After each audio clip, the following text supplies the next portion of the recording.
কিছু একটা আওয়াজ পাওয়া যাচ্ছে ওই দিকটায়। তো বন্ধুরা, আমি চলে এসেছি এক ভয়ানক জঙ্গলে, যেটি অ্যামাজন জঙ্গলের থেকেও ভয়ানক বেশি।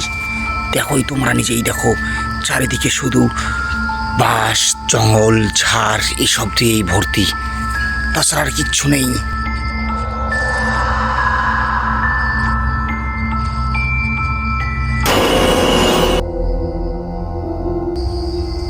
কেউ কথা বলবে না, কথা বললে সব শেষ। কিছু একটা আওয়াজ পাওয়া যাচ্ছে ওই দিকটায়, যেতে লাগবে। দাঁড়াও,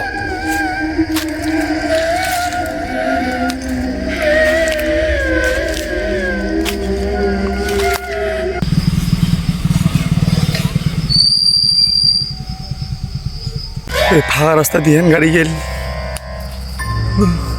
ভুটুক নাকি মৌসুম বাবা মুই আজকে রে ও বাবা ও